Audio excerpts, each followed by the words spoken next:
Bonjour à tous et à toutes. Les paroles que prononce Job lorsqu'il est arrivé au bout du rouleau sont énigmatiques mais surtout pesantes et pressantes de vie. Voilà ce que Job a dit. Je ne te connaissais que par ouï dire, mais maintenant je t'ai vu de mes propres yeux. Cela vient après toute une série de questions posées par Hachem auxquelles Job ne peut répondre. D'ailleurs, Job lui-même n'a fait face qu'à des silences en réponse aux questions qu'il posait sur les raisons de toutes ces souffrances.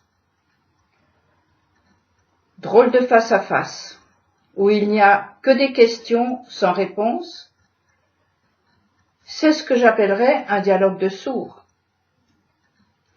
Il y a bien eu des tentatives de réponse d'amis qui n'ont fait que brouiller les pistes. D'ailleurs, ils ont dû s'en repentir. De cet échange bizarre, Job tire cette leçon. Oui, je me suis exprimé sur ce que je ne comprenais pas, sur des choses trop merveilleuses pour moi que je ne connaissais pas. C'est pourquoi je me rétracte et me repens sur la poussière et sur la cendre. Est-ce à dire qu'enfin il a vu, au milieu de l'énormité de ses douleurs, des merveilles qu'il ne soupçonnait pas, comme des diamants emprisonnés dans une gangue épaisse? Ses yeux se sont ouverts sur des scintillements de lumière dans les ténèbres. Job, le grand juste, ne savait pas tout ce que pouvaient receler les événements dramatiques qu'il vivait.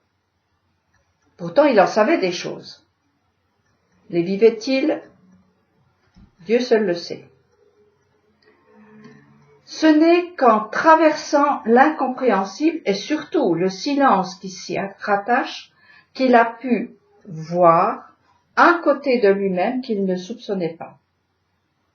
En se rétractant, en se contractant comme une femme qui va accoucher, Job est passé sur l'autre rive du fleuve de sa vie. Job vécut après cela 140 ans, et il vit ses fils, les fils de ses fils, jusqu'à la 4e génération. Et Job mourut vieux et rassasié de jours. Je ne te connaissais que par ouï dire, mais maintenant je t'ai vu de mes propres yeux. Job a vécu. Alors il a vu ce qui ne s'était pas encore révélé à sa conscience, comme quelqu'un qui passe de la théorie à la pratique. C'est ce passage qui fait toute la différence entre l'avoir et l'être. Au pied du Sinaï, lorsque les Hébreux ont vu les voies, ils se sont engagés à faire pour comprendre. Parce qu'ils ont vu qu'il y avait des choses qui ne se révéleraient qu'avec le recul de l'expérience, ils ont accepté de semer pour récolter, agir pour comprendre. Ainsi, c'est leur côté tête brûlée qui fait qu'on les aime et on les hait en même temps. Par leur histoire, leurs échecs et leurs victoires, ils nous apprennent que le côté caché, secret d'eux-mêmes et de ce monde, n'est visible que par la pratique. C'est ce que Job a fini par comprendre. Il a vécu, alors il a vu le silence qui est la réponse la plus assourdissante venue de l'unité sans second qui est Hachem Elohim. Les yeux qui s'ouvrent sur le côté obscur, car inaccompli en l'homme, me fait penser à Adam, qui a fini par voir un de ses côtés qu'il ne connaissait pas, qu'il n'avait jamais vu, une aide.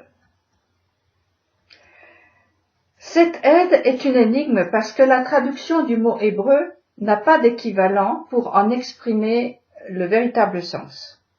L'aide est en fait la capacité de communiquer avec soi-même dans un face-à-face fécond qui permet de faire germer son être authentique, caché dans la nuit qui précède un nouveau jour. Par exemple, le nouvel Adam, qui est Abraham, a entendu l'appel « Va vers toi ». Il est allé et il a vu la terre promise intérieure et extérieure qui est l'autre côté, le côté inaccompli. Il me semble que tout cela est plus proche d'une guérison que d'une démarche raisonnée. Le maître du monde est aussi le maître du temps. Lorsque son temps est arrivé à maturation, on parle aussi du temps accompli. Sa voix retentit sur les eaux et fait enfanter les biches, comme dit David dans le psaume 29. Adam, Abraham, Job, les Hébreux, pour ne citer qu'eux, après avoir vu ce qu'ils avaient entendu, ne sortent pas de cette expérience comme ils y sont entrés. Leur ADN a subi une transformation qu'ils transmettront de génération en génération et l'humanité qui en découle ne sera plus jamais la même. Pour l'humain, le retour aux sources de son être homme avec un grand H, pour y rencontrer son côté à accomplir, est le commencement du retour à l'arbre de vie.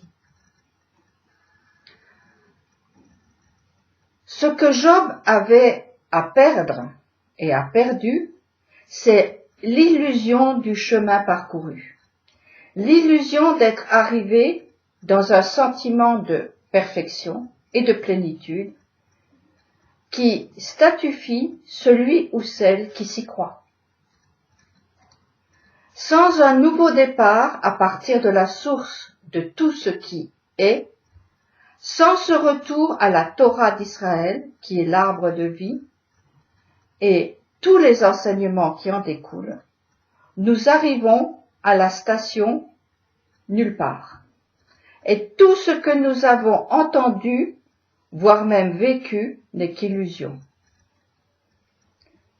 Job a tout perdu sur le plan matériel. Son amour-propre et sa renommée en ont pris un sérieux coup. Il a perdu tout son savoir, il est resté sans voix. Il a dû se faire tout petit, de la grosseur d'une cendre, pour passer la porte de l'abondance située derrière le rideau des événements dramatiques qui l'ont, je dirais, mis à nu.